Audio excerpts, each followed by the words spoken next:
ಎಲ್ರಿಗೂ ನಮಸ್ಕಾರ. ಎಲ್ಲರೂ ಹೇಗಿದ್ದೀರಾ? ನಾನು ಅಂದ್ಕೊಂಡಿದ್ದೀನಿ ನೀವೆಲ್ಲರೂ ಚೆನ್ನಾಗಿದ್ದೀರಾ, ಖುಷಿಯಾಗಿದ್ದೀರಾ ಅಂತ. ನಾನು ಕೂಡ ಚೆನ್ನಾಗಿದ್ದೀನಿ, ಖುಷಿಯಾಗಿದ್ದೀನಿ. ಇವತ್ತು ನನ್ನ ಚಾನಲ್ ಹೆಸರು ಬದಲಾಯಿಸ್ಕೊಂಡಿದೆ. ಚಾನಲ್ ಮಾತ್ರ ಅದೇ ಇದೆ, ಆದರೆ ಹೆಸರು ಮಾತ್ರ ಬದಲಾಯಿಸಿದ್ದೀನಿ. ಜೊತೆಗೆ ಅದರ ಭಾವಚಿತ್ರಗಳನ್ನು ಬದಲಾಯಿಸಿದ್ದೀನಿ. ನನ್ನ ಮುದ್ದು ಕೃಷ್ಣ ಕಳ್ಳಕೃಷ್ಣ ಅನ್ನೋ ಚಾನಲ್ ಹೆಸರಿರಬೇಕಾದ್ರೆ ಹೇಗೆ ನನಗೆ ಸಪೋರ್ಟ್ ಮಾಡ್ತಾಯಿದ್ರು ಹಾಗೆ ನಿಮ್ಮ ಸಪೋರ್ಟ್ ಕೂಡ ಮುಂದುವರಿಲಿ. ಯಾಕೆಂದರೆ ನಾನು ಹೇಳ್ತಾ ಇದ್ದೀನಲ್ವ, ಚಾನಲ್ ಬದಲಾಯಿಸಿಲ್ಲ, ಚಾನಲ್ ಮಾತ್ರ ಅದೇ ಇದೆ. ಜೊತೆಗೆ ಭಾವಚಿತ್ರಗಳು ಹಾಗೆ ನನ್ನ ಹೆಸರನ್ನು ಮಾತ್ರ ನಾನು ಬದಲಾಯಿಸಿದ್ದೀನಿ. ನೀವು ಪ್ರಶ್ನೆ ಕೇಳ್ಬೋದು, ನೀವು ಮುದ್ದು ಕೃಷ್ಣ ಕಳ್ಳಕೃಷ್ಣ ಅನ್ನೋ ಚಾನಲ್ ಇತ್ತಲ್ವಾ, ಯಾಕೆ ಚಾನಲ್ನ ಚೇಂಜ್ ಮಾಡಿದ್ರಿ ಅಂಥದ್ದು ಪರ್ಟಿಕ್ಯುಲರ್ ರೀಸನ್ ಏನಿತ್ತು ಅಂತ ನೀವು ಕೇಳ್ಬೋದು. ಅಂಥ ರೀಸನ್ ಖಂಡಿತ ಏನೂ ಇಲ್ಲ. ನೀನೇ ಹೀಗೆ ಕೂತ್ಕೊಂಡು ಯೋಚನೆ ಮಾಡ್ತಾ ಇರಬೇಕಾದ್ರೆ ನನ್ನ ಚಾನಲ್ ಹೆಸರು ಯಾಕೋ ಉದ್ದಾಗ್ತಾ ಇದೆ ಅಲ್ವಾ, ಜೊತೆಗೆ ಆ ಚಾನಲಲ್ಲಿ ಮಾಡ್ತಾ ಇರೋ ವಿಡಿಯೋಗಳು ಜೊತೆಗೆ ಚಾನಲ್ಗೆ ಮ್ಯಾಚೇ ಆಗ್ತಿಲ್ವಲ್ಲ ಅಂತ ನನಗನ್ನಿಸ್ತು. ಹಾಗಾಗಿ ನಾನು ಹೆಸರನ್ನು ಬದಲಾಯಿಸೋಣ ಅಂತ ನಾನು ಅಂದ್ಕೊಂಡು ನನ್ನ ಆತ್ಮೀಯರಲ್ಲಿ ಒಬ್ಬರು ಗುರುಗಳಾದಂಥವ್ರ ಜೊತೆ ನಾನು ಮಾತಾಡಿ ಚರ್ಚೆ ಮಾಡಿ ಈ ಒಂದು ವಿಡಿಯೋಗೆ ಈ ಒಂದು ಚಾನಲ್ಗೆ ಹೆಸರನ್ನು ಬದಲಾಯಿಸೋಣ ಅಂತ ಅಂದ್ಕೊಂಡೆ. ಹಾಗಾಗಿ ಹೆಸರನ್ನು ಬದಲಾಯಿಸಿದ್ದೀನಿ. ಜೊತೆಗೆ ಈ ವಿಡಿಯೋ ನಾನು ಇವತ್ತು ಏನಕ್ಕೆ ಮಾಡ್ತಾ ಇದ್ದೀನಿ ಅಂತಂದರೆ, ನನ್ನ ಮಗನ ಒಂದು ಡಾನ್ಸ್ ಕಾಂಪಿಟೇಷನ್ ವಿಡಿಯೋ ನಾನು ಈ ಹಿಂದೆ ಇದರಲ್ಲಿ ಹಾಕಿದ್ದೆ. ಬಟ್ ಅದು ಕಾಪಿರೈಟ್ ಬಂತು. ಯಾಕೆಂದರೆ ಆಗ ಯೂಟ್ಯೂಬ್ ಬಗ್ಗೆ ನನಗೇನೂ ಗೊತ್ತಿರಲಿಲ್ಲ. ನಾನು ಹೇಳಿದ್ದೆ ಯೂಟ್ಯೂಬ್ಗೆ ನಾನು ಬಂದಿದ್ದೆ ನನ್ನ ಮಗನಿಂದ, ಹಾಗೆ ನಾನು ಆ ಚಾನಲ್ ಹೆಸರು ಏನಕ್ಕಿಟ್ಟೆ ಏನು ಎತ್ತ ಎಲ್ಲದರನ್ನು ನಾನು ನನ್ನ ಕಿರು ಪರಿಚಯದ ಒಂದು ವಿಡಿಯೋದಲ್ಲಿ ನಿಮ್ಮ ಜೊತೆ ನಾನು ಹಂಚ್ಕೊಂಡಿದ್ದೀನಿ. ಸೊ ಯಾರೆಲ್ಲ ನೋಡಿಲ್ಲ ಹೋಗಿ ಒಂದ್ಸಲ ನೋಡ್ಕೊಂಡು ಬನ್ನಿ. ನಾನು ಯೂಟ್ಯೂಬ್ಗೆ ಯಾಕೆ ಬಂದೆ, ಯಾರು ಪ್ರೇರಣೆ, ಯಾಕಾಗಿ ನಾನು ಯೂಟ್ಯೂಬ್ ಅನ್ನೋದನ್ನೇ ಆಯ್ಕೆ ಮಾಡ್ಕೊಂಡೆ ಅನ್ನೋದು ಆ ವಿಡಿಯೋದಲ್ಲಿದೆ. ಖಂಡಿತ ಒಂದ್ಸಲ ಹೋಗಿ ನೋಡ್ಕೊಂಡು ಬನ್ನಿ. ಜೊತೆಗೆ ಇವತ್ತು ಈ ವಿಡಿಯೋ ನಾನು ಆ ಕಾಪಿರೈಟ್ ಬಂದಾಗಿಂದ ನನಗೇನೋ ಒಂಥರ ಈ ನನ್ನ ಮಗನ ಡಾನ್ಸ್ ಅಥವಾ ಒಂದು ಪರ್ಫಾರ್ಮೆನ್ಸ್ ಇರುತ್ತೆ, ಒಂದೊಂದು ಟ್ಯಾಲೆಂಟ್ ಇದೆ, ಅದನ್ನು ನಾನು ಎಲ್ರಿಗೂ ತೋರಿಸ್ಬೇಕು ಅಂತಲೇ ನಾನು ಈ ಚಾನಲ್ನ ತೊಗೊಂಬಂದಿದ್ದು. ಎಲ್ಲರ ಹತ್ರನೂ ಒಂದೊಂದು ಟ್ಯಾಲೆಂಟ್ ಇದೆ ಅಲ್ವಾ, ಆ ಟ್ಯಾಲೆಂಟನ್ನು ಎಲ್ಲರೂ ಯೂಸ್ ಮಾಡ್ಕೋಬೇಕು ಅಂತ, ಅಥವಾ ಆ ಟ್ಯಾಲೆಂಟ್ ಎಲ್ರಿಗೂ ತೋರಿಸ್ಬೇಕು, ಅಥವಾ ಆ ಟ್ಯಾಲೆಂಟು ಅಲ್ಲೇ ಇರಬಾರ್ದು ಅನ್ನೋ ಒಂದು ಉದ್ದೇಶಕ್ಕೆ ನಾನು ಈ ಒಂದು ಪ್ಲ್ಯಾಟ್ಫಾರ್ಮ್ನ ಚೂಸ್ ಮಾಡ್ಕೊಂಡಿರೋದು, ಯೂಟ್ಯೂಬ್ ಅಂತ. ಓಕೆನಾ. ಸೊ ಕಾಪಿರೈಟ್ ಬಂದಾಗ ನನಗೆ ಹೇಗೆ ಮಾಡೋದು ಅನ್ನೋದು ಗೊತ್ತಾಗ್ತಾ ಇರಲಿಲ್ಲ ವೀಡಿಯೋನ. ಬಟ್ ಕೆಲವೊಂದು ವೀಡಿಯೋ ಮಾಡ್ತಾ ಎಡಿಟ್ ಮಾಡ್ತಾನೆ ನಾನು ಅದನ್ನು ಕಲ್ತ್ಕೊಂಡೆ. ಹಾಗಾಗಿ ಈ ವಿಡಿಯೋ ಕೂಡ ನಿಮ್ಮ ಜೊತೆ ಹಂಚ್ಕೊಳ್ಳೋಣ ಅಂತ ಸ್ಪೆಷಲಾಗಿ ಒಂದು ವಿಡಿಯೋ ಮಾಡ್ತಾಯಿದ್ದೀನಿ. ಇವನ್ ನನ್ನ ಮಗನ ಬಗ್ಗೆ ಹೇಳಬೇಕು ಅಂತಂದರೆ ಸಿಕ್ಕಾಪಟ್ಟೆ ಟ್ಯಾಲೆಂಟು ಅಂತಲೇ ಹೇಳ್ಬೋದು. ಇರಬಹುದು, ಎಷ್ಟೋ ಜನ ಅನ್ಕೋತಾರೆ ಬಿಡು ಅಪ್ಪ ಅಮ್ಮಂಗೆ ಅಥವಾ ಹೆತ್ತವ್ರಿಗೆ ಹೆಗ್ಣ ಮುದ್ದು ಅನ್ನೋ ಗಾದೆ ಮಾತೇ ಇದೆ ಅಲ್ವಾ, ನಿಮ್ಮ ಮಗನ ಬಗ್ಗೆ ದೊಡ್ಡಸ್ತಿಕೆ ಹೇಳ್ತಾ ಇದ್ದೀರಾ ಅಂತ ಯಾರಿಗಾದರೂ ಎಲ್ಲೋ ಒಂದು ಕಡೆ ಭಾವನೆ ಮೂಡ್ಬೋದು.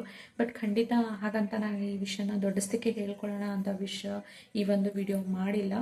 ದೊಡ್ಡಸ್ತಿಕೆ ಅಂತಲೂ ಅಲ್ಲ, ನನಗೆ ಅವನೇನೋ ಒಂಥರ ಸ್ಪೆಷಲ್. ಗೊತ್ತು ನನಗೆ ಎಷ್ಟೋ ಮಕ್ಕಳಿಗೆ ಎಷ್ಟೋ ಅಪ್ಪ ಅಮ್ಮಂಗೆ ಮಕ್ಕಳು ಸ್ಪೆಷಲ್ಲೇ, ಬಟ್ ನನಗೆ ಇವನೇನೋ ಒಂಥರ ಸ್ಪೆಷಲಲ್ಲೇ ಸ್ಪೆಷಲ್ ನನಗೆ. ಯಾಕೆ ಅಂತಂದರೆ ಈಗ ನಾನು ಸ್ವಲ್ಪ ತಲೆನೋವು ಅಂತ ಹೇಳಿ ಮಲ್ಕೊಂಡ್ರೆ, ಓಕೆ ಮಮ್ಮಿ ನೀನು ಮಲ್ಕೊ, ನಾನು ಹಿಂಗೆ ಕಾಫಿ ಮಾಡ್ಕೊಂಬರ್ತೀನಿ ಅಂತ. ಅವನೇನು 5th 6th ಅಲ್ಲ, ಜಸ್ಟ್ LKG. ಬಟ್ ಈ ಜೂನಿಂದ ಅವನು UKG. ಸ್ಟವ್ ಹತ್ರ ಯಾರು ಹೋಗ್ತಾರೆ ಈಗಿನ ಕಾಲದ ಜಾಯಮಾನದಲ್ಲಿ? ಫೋನು TV ಬಿಟ್ಟು ಯಾರೂ ಎಲ್ಲೂ ಓಡಾಡಲ್ಲ. ಬಟ್ ನನ್ನ ಮಗ, ನಾನು ಬಟ್ಟೆ ತೊಳಿತಾ ಇದ್ದರೆ ಅವನು ಬಟ್ಟೆ ತೊಳಿಲಿಕ್ಕೆ ಬರ್ತಾನೆ, ಪಾತ್ರೆ ತೊಳಿಲಿಕ್ಕೆ ಬಂದರೂ ಅವನು ಕೂಡ ಪಾತ್ರೆ ತೊಳಿಲಿಕ್ಕೆ ಬರ್ತಾನೆ. ಈವನ್ ನನ್ನ ಕೇಳಲಾರ್ದೆ ಹೊರಗಡೆ ಕಾಂಪೌಂಡ್ ದಾಟಿ ಅಂದರೆ ಅಕ್ಕಪಕ್ಕದ ಮನೆಯ ಜೊತೆ ಆಟ ಆಡ್ತಾ ಇರೋ ಜಾಸ್ತಿ ಮಕ್ಕಳು. ಬಟ್ ನನ್ನ ಮಗನಿಗೆ ಅದು ಕೂಡ ಇಲ್ಲ. ಇವನ್ ಎಲ್ಲಿ ಹೋಗೋದಿದ್ರು ಕೇಳಿಬಿಟ್ಟು ಹೋಗೋದು. ಹೀಗಿರಬೇಕಾದ್ರೆ ನನ್ನ ಮಗನಿಗೆ ನನಗೆ ಡಾನ್ಸ್ ಬರುತ್ತೆ ಅಥವಾ ಡಾನ್ಸ್ ಮಾಡ್ತಾನೆ, ಇವನಲ್ಲಿ ಆ ಕಲೆ ಇದೆ ಅಂತ ನನಗೆ ಗೊತ್ತಾಗಿದ್ದಿದ್ದೆ 1.5 ವರ್ಷದ ಟೈಮಲ್ಲಿ ನಾವು ದಾಂಡೇಲಿಯಲ್ಲಿ ಗಣೇಶ ವಿಸರ್ಜನೆ ಟೈಮ್ ಅಂದರೆ 9ನೇ ದಿನ ಮತ್ತು 11ನೇ ದಿನದ್ದು ಗಣೇಶ ವಿಸರ್ಜನೆ ಟೈಮಲ್ಲಿ ನಮ್ಮ ಮಗನ ರಾತ್ರಿ ಅವರಪ್ಪ 9 ಗಂಟೆಗೆ ಕರ್ಕೊಂಡು ಹೋದಾಗ ಅವರಪ್ಪ ಗಣಪತಿ ಕಾಣಿಸಲ್ಲ ಅಂತ ಹೇಳ್ಬಿಟ್ಟು ಹೆಗಲ ಮೇಲೆ ಕೂರಿಸ್ಕೊಂಡಿದ್ರು. ಬಟ್ ಅವನು ಅಲ್ಲಿ ಕುಣಿಯೋದು ನೋಡಿ ನಾನು ಅಂದರೆ ಹೆಗಲ ಮೇಲೆ ಕುಣಿತಾ ಇದ್ದ, ಬಟ್ ಅಲ್ಲಿ ಯಾಕೋ ಅವನಿಗೆ ಕಂಫರ್ಟಬಲ್ ಆಗಲಿಲ್ಲ. ನಾನು ಕೆಳಗಡೆ ಬಿಟ್ಬಿಡಿ, ನಾನು ಕೆಳಗಡೆ ಕುಣಿತೀನಿ ಅನ್ನೋ ಥರ ರಂಪಾಟ ಚೀರಾಟ ಏನೋ ತುಂಬ ಗದ್ದಲ ಮಾಡಿಬಿಟ್ಟ. ಅದನ್ನು ವಾರಿಯರ್ಸ್ ನೋಡಿಬಿಟ್ಟು ಸರ್ಕಲ್ ಮಾಡಿದರು. ಆ್ಯಕ್ಚುಲಿ ನಂಗೆ ಫಸ್ಟ್ ಅವನು ಕೆಳಗಡೆ ಬಿಡೋಕ್ಕೆ ನನಗೆ ಮನಸ್ಸಿರಲಿಲ್ಲ. ಯಾಕಂದರೆ ಆ ಟೈಮಲ್ಲಿ ಕುಡಿತಾರಲ್ವಾ, ಸೊ ಹೇಗೆ ಡಾನ್ಸ್ ಮಾಡ್ತಾರೆ ಏನು ಮಾಡ್ತಾರೆ ಗೊತ್ತಾಗಲ್ಲ, ಸಣ್ಣ ಮಗು ಗೊತ್ತಾಗಲ್ಲ, ತುಳಿದು ಬಿಟ್ಟರೆ ಕಷ್ಟ ಅಂತ ನಾನು ಬೇಡ ಅಂತಲೇ ಹೇಳಿದ್ದೆ. ಅದನ್ನು ಅವ್ನು ಚೀರಾಟ ರಂಪಾಟ ಮಾಡೋದು ನೋಡಿ ವಾರಿಯರ್ಸು ಒಂದು ಸರ್ಕಲ್ ಮಾಡಿ ಮಧ್ಯದಲ್ಲಿ ಅವನ್ನ ಬಿಟ್ಟು ಕುಣಿಸ್ಬಿಟ್ರು. ಸೊ ಅಲ್ಲಿ ಎಲ್ಲರೂ ನೋಡಿ ಹುಡುಗ ಸಿಕ್ಕಾಪಟ್ಟೆ ಕುಣಿತಾನೆ ಅಂತ ಎಲ್ಲ ಹೇಳಿಬಿಟ್ರು. 11 ಗಂಟೆ ಆದರೂ ರಾತ್ರಿ ಬರೋಕ್ಕೆ ಮನಸ್ಸು ಮಾಡಲಿಲ್ಲ. ಹಾಗೂ ಹೀಗೂ ಏನೋ ಹೇಳಿ ಕರ್ಕೊಂಡ್ಬಂದ್ವಿ. ಸೊ ಫಸ್ಟ್ ಅಲ್ಲಿ ನನಗೆ ಗೊತ್ತಾಗಿರೋದು ಅವನೇನೋ ಡ್ಯಾನ್ಸ್ ಮಾಡ್ತಾನೆ, ಏನೋ ಇದೆ ನನ್ನ ಮುಂದಕ್ಕೆ ಕರ್ಕೊಂಡು ಹೋಗಬೇಕು ಅಂತ ಅನಿಸಿರೋದು ನನಗೆ. ಹಾಗೆ ಬರ್ತಾ ಬರ್ತಾ 2.5 ವರ್ಷಕ್ಕೆ ಅವನಿಗೆ ನಾನು ಡ್ಯಾನ್ಸ್ ಕ್ಲಾಸ್ ಕೂಡ ಸೇರಿಸಿದೆ. ಅವನ ಡ್ಯಾನ್ಸ್ ಕ್ಲಾಸ್ ಜರ್ನಿ ಅಷ್ಟು ಈಸಿ ಇರಲಿಲ್ಲ, ಯಾಕಂದರೆ 2.5 ವರ್ಷಕ್ಕೆ ನಾನು ಅವನ್ನ ಕರ್ಕೊಂಡು ಹೋಗೋದು, ನಡ್ಸ್ಕೊಂಡು ಹೋಗೋದು ಇದೆಲ್ಲ ಅಷ್ಟು ಈಸಿ ಇರಲಿಲ್ಲ ಪಾಪ ಅವನಿಗೆ. ನಮ್ಮ ಮನೆಯವರು 7 ಗಂಟೆಗೆ ಹೋಗಿ ಬೆಳಿಗ್ಗೆ ರಾತ್ರಿ 11 ಗಂಟೆಗೆ ಬರ್ತಿದ್ರು, ಯಾಕಂದರೆ ನಮ್ಮದೊಂದು ಸಣ್ಣ ಬಿಸ್ನೆಸ್ ಇತ್ತು. ಅವ್ರು ಕೂಡ ಬ್ಯುಸಿ ಇರ್ತಿದ್ರು ಆ ಟೈಮಲ್ಲಿ. ಅಕ್ಕಪಕ್ಕ ಜನ ಬೇರೆ ಈ ಟೈಮಲ್ಲಿ ಬೇಕಾ ನಿನಗೆ, ಎಷ್ಟು ಕಷ್ಟಪಡೋದು ಬೇಕಾ ಅನ್ನೋದು ಕೆಲವೊಂದು ಮಾತುಗಳು ಬರ್ತಿದ್ವು. ಬಟ್ ನನಗೆ ನಾನು ಕರ್ಕೊಂಡು ಬರೋದು ನಾನು, ಕರ್ಕೊಂಡು ಹೋಗೋದು ನಾನು, ಫೀಸ್ ಕೊಟ್ಟೋರು ನಾನು, ಇವರಿಗೆಲ್ಲ ಮಾತಾಡಿ ಏನು ಇವರೆಲ್ಲ ಟೆನ್ಷನ್ ತೊಗೋತಿದ್ದಾರೆ ಅಂತ ನಾನು ಅನ್ಕೊತಿದ್ದೆ. ಇವರಿಗೆಲ್ಲ ಏನಕ್ಕೆ ಇಷ್ಟು ನೋವು ಅಂತ ನಾನು ಅನ್ಕೊತಿದ್ದೆ. ಆದರೂ ಜನರ ಮಾತು ಯಾವುದೂ ತಲೆ ಕೆಡಿಸ್ಕೊಳ್ಳಿಲ್ಲ. ಹೋಗಿ ಕರ್ಕೊಂಡು ಬಂದು ಮಾಡ್ತಾನೆ ಉಳಿದೆ. 2.5 ವರ್ಷದಿಂದ ಇವತ್ತಿಗೆ 5 ವರ್ಷ. ಅಲ್ಲಿವರೆಗೂ ಇನ್ನೂವರೆಗೂ ಒಂದಿನ ನಾನು ಡ್ಯಾನ್ಸ್ ಕ್ಲಾಸಿಗೆ ಹೋಗಲ್ಲ ಅಥವಾ ನಾನು ಸ್ಕೂಲಿಗೆ ಹೋಗಲ್ಲ ಅಂತ ಹಠ ಮಾಡಿದ್ದೇ ಇಲ್ಲ ನನ್ನ ಮಗ. ಡ್ಯಾನ್ಸ್ ಕ್ಲಾಸಿಂದ ಅಂತ ಬಂದಾಗ ಈ ಒಂದು ವಿಡಿಯೋ ನಾನು ಕ್ಯಾಪ್ಚರ್ ಮಾಡಿ ಹಾಕಿದಾಗ, ಅಂದರೆ ಈ ವಿಡಿಯೋ ನಾನು ಆ್ಯಕ್ಚುಲಿ ಏನಕ್ಕೆ ಮಾಡ್ತಿದ್ದೀನಿ ಅಂತಂದರೆ, ಅವ್ನ ಡ್ಯಾನ್ಸ್ ವಿಡಿಯೋ ಏನಿದೆ ಅಲ್ವಾ, ಆ ವಿಡಿಯೋ ನಾನು ಲಾಸ್ಟ್ ಟೈಮ್ ಹಂಚ್ಕೊಂಡಾಗ ಕಾಪಿರೈಟ್ ಬಂದುಬಿಟ್ಟಿತ್ತು. ಹಾಗಾಗಿ ನಾನು ಈ ಒಂದು ಹೊಸದಾಗಿ ಅದರಲ್ಲಿ ವಿಡಿಯೋನ ಎಡಿಟ್ ಮಾಡಿ ಹಾಕಬೇಕು ಅಂತಲೇ ಈ ಒಂದು ವಿಡಿಯೋ ಮಾಡಿರೋದು. ಈ ಒಂದು ಅವನು ಡ್ಯಾನ್ಸ್ ಮಾಡಿರೋದು LKGಯಲ್ಲಿ 100, 150, 160 ಕಾಂಪಿಟೇಟರ್ಗಳ ಮಧ್ಯ ನನ್ನ ಮಗ ಫಸ್ಟ್ ಪ್ರೈಸ್ ತೊಗೊಳ್ಳೋದು ಅಷ್ಟು ಸಣ್ಣ ಮಾತಂತೂ ಖಂಡಿತ ಅಲ್ಲ, ಅದು ದೊಡ್ಡ ವಿಷಯನೇ ನನಗೆ.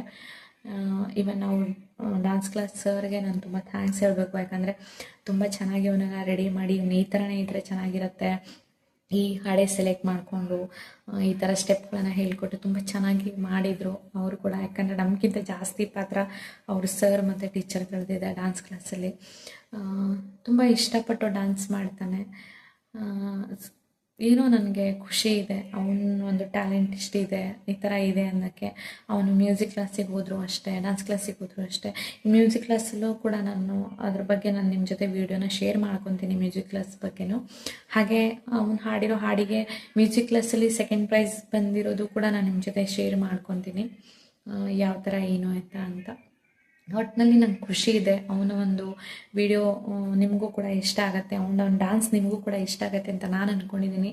ಸೊ ಈ ವಿಡಿಯೋ ಮಾಡಿರೋ ಉದ್ದೇಶ ಇಷ್ಟೇ. ನನ್ನ ಮಗನ ಡ್ಯಾನ್ಸು ನಾನು ಬರೀ ಆ ಥರನೇ ಹಾಕಿದರೆ ಕಾಪಿರೈಟ್ ಬರುತ್ತೆ. ಸೊ ಅವನ ಬಗ್ಗೆನೂ ಸ್ವಲ್ಪ ಹೇಳಿಬಿಟ್ಟು ಅದ್ರ ಜೊತೆ ಈ ವಿಡಿಯೋ ಎಡಿಟ್ ಮಾಡಿಕೊಂಡ್ರೆ ಕಾಪಿರೈಟ್ ಬರಲ್ಲ ಅನ್ನೋ ಅನಿಸಿಕೆ ಅಥವಾ ನಂಬಿಕೆಯಿಂದ ನಾನು ಈ ವಿಡಿಯೋನ ಮಾಡಿರೋದು. ಸೊ ನಿಮಗೆಲ್ಲ ಇಷ್ಟ ಆದರೆ ದಯವಿಟ್ಟು ಲೈಕ್ ಮಾಡಿ. ಹಾಗೆ ಯಾರೆಲ್ಲ ನಾನು ಡ್ಯಾನ್ಸ್ ಮಾಡಬೇಕು ಅಥವಾ ಈ ಹುಡುಗ ನೋಡು ಡ್ಯಾನ್ಸ್ ಮಾಡ್ತಾನೆ ನೀನು ಮಾಡು ಅಂತ ಏನಾದರೂ ಹೇಳೋರಿದ್ದರೆ ದಯವಿಟ್ಟು ಈ ವಿಡಿಯೋನ ಅಂಥವರಿಗೆ ಶೇರ್ ಮಾಡಿ, ಜೊತೆಗೆ ಸಬ್ಸ್ಕ್ರೈಬ್ ಮಾಡಿ ಸಪೋರ್ಟ್ ಮಾಡೋದನ್ನು ಮರಿಬೇಡಿ ಅಂತ ಹೇಳ್ತಾ ಇವತ್ತಿನ ಈ ಒಂದು ವಿಡಿಯೋನ ಇಲ್ಲಿಗೆ ಎಂಡ್ ಮಾಡ್ತಾ ಇದ್ದೀನಿ. ಸೊ ಮತ್ತೆ ಸಿಗೋಣ ಮುಂದಿನ ವಿಡಿಯೋದಲ್ಲಿ. ಅಲ್ಲಿವರೆಗೂ ಎಲ್ರಿಗೂ ನಮಸ್ಕಾರ.